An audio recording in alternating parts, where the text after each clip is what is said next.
Hello, thanks for checking out this video. My name is Zach.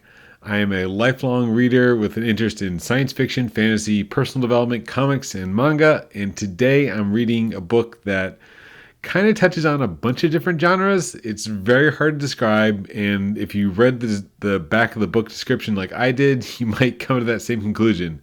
So I got recommended this book at the behest of a friend, and I'm glad I gave it a shot. She has some great recommendations, even though her normal reading is not my normal reading. This one sounded intriguing, and she really said, "You got to read this. I can't stop thinking about it." So I gave it a shot. It's a shorter book, and today I am talking about I Who Have Never Known Men by Jacqueline Harpman. This book was totally not on my radar. Nothing in my normal Goodreads or Storygraph recommendations, Audible recommendations ever had this come up.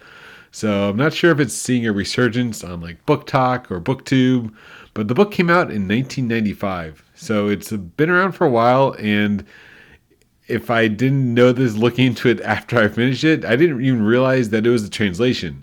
So I finished the audiobook, it was about 6 hours, read it / listened to it in a single day, and it's one of those books, you can't really put down. And it's very hard to describe what exactly it was about, but it was definitely a book that stuck with me. Thinking about it a day later now, and my friend Patricia, she's still thinking about it, thinks it's the greatest book, that made her think a lot. So it's hard to talk about this without spoilers. So if you really don't want to know what's going on, turn off now. I don't think there's any review that I've seen that can't talk about the spoilers because it's just so integral to the plot. So the book, as the blurb on the back describes, it's about a group of 39/40 women who are trapped in a cell at this undetermined location, and then something happens, this event happens, and they get out. And the book follows this group of women in this world, and that's part of the spoiler. It's a world that the narrator herself sort of questions, is this Earth? And there's a lot of elements that I didn't realize until after the fact and reading more about the book that this actually is science fiction. And it's kind of like speculative fiction more than science fiction. When you think science fiction, you think of, aliens and robots and blasters in the future. And this world is different enough that it could be Earth, it could not be Earth. There's a lot of hints that the world that they're describing comes from our world. They talk about jobs and families and raising kids, but as this group venture out into this wilderness, it definitely doesn't seem like any nation on the planet. The women themselves, they talk about their old life before the disaster, and where they are now doesn't match any of their backgrounds. So it's very weird. And this is one of the strong points of the book, actually, is that it just kept me guessing the whole time I'm reading this. I'm just trying to figure out what is going on. I have that hope in my mind that something's going to happen, and for better or for worse, it doesn't turn out that way, which is probably a good thing, because this is a book that does not fall into the typical fantasy or sci-fi tropes of, a savior coming to save the day or a hero's journey. It's just something totally different. So if you're looking for a book that's totally different, it's very hard to describe anything that I can even equate this to. This book, I Who Have Never Known Men, definitely comes to mind. So it follows our main character, who never gets a name.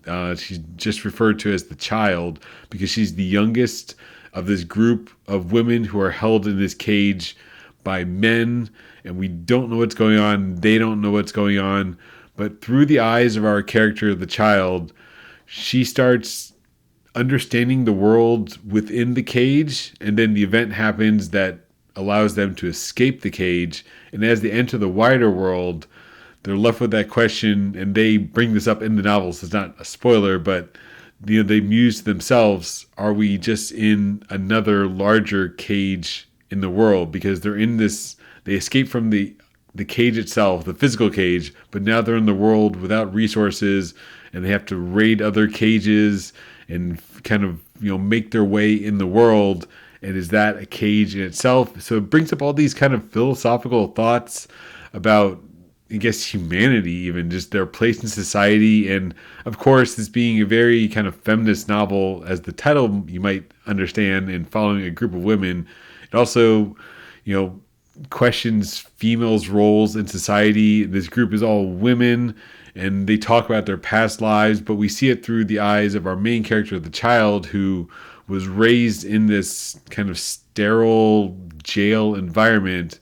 So she's never known men, as the title implies. So she's kind of an outsider, and maybe that is the one trope. She's our outsider view, that we're learning this world, the kind of the rules of this world through her eyes, and we're kind of experiencing everything fresh with no preconceived notions of roles in society or what she should do or how she should act, because she was raised in the cage from a young age, and she's exploring her adulthood, her womanhood, through our eyes as the story progresses. And that's another interesting part of the book, of the progression of time. The book starts when she's young, and by the end of the book, she's in her 60s.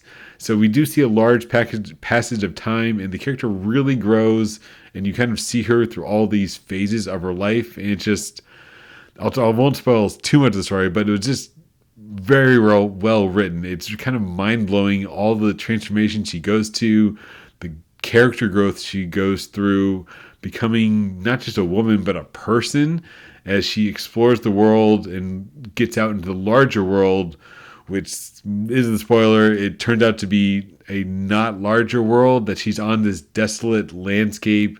She wanders the desert, this alien planet, but maybe not alien planet, and doesn't find anyone else. So she's alone by the end of the novel, but she understands so much. She grows so much in solitude, in herself, without any interaction with men throughout the entire novel, other than the early interaction with the guards. Yeah, it was just so trippy, so weird, and it really does stick with me. And I see why so many reviews talk about that. They still think about the book later, because I'm still thinking, what happened, what about them, and also questioning myself and questioning, growth and roles in society. So it's very interesting, very well written. The version I listened to through my local library did have an epilogue, which did provide a lot of context, and I'm glad they had the epilogue at the end to kind of explain some of the things, because I did get the sense that this is the author trying to make this an allegory to like concentration camps or persecution, because we're never given like a nationality or color of the people. We don't know who these are. Are they ethnicities? Are they being persecuted for religious reasons, ethnic reasons? We're never told that, which is good, because again, it's left to interpretation, and this is the world we live in. A lot of societies or different cultures and groups are persecuted, so it does kind of mix these thoughts. And in the epilogue, where I'm getting with this, is that they expand on that the author actually was Jewish. So I do see some of those themes of concentration camps, and I was thinking that same thought as I was listening to the book, and kind of putting these mental models of these cages and camps for the people in this planet world. It's just totally weird, totally worth a read though. It's hard to say, do I like it, do I not like it? It's a book that is sticking with me, but I won't say I feel satisfied having finished it, because it just left you kind of unsettled. So it's not like you finish the book and you feel really good that the hero won and everything worked out well, and you got that sense of satisfaction of seeing this resolution, like the epic battle is over, the hero saved the princess. It's kind of a little bit dystopian and gloomy, but it just makes you think. So not in a good way. It's not one of those top 10 books of all time, because it just made me feel great, but did spur a lot of questions. It will be a book I'm thinking about, so I'd probably, if I had to assign a number, maybe a 3.5 or 4.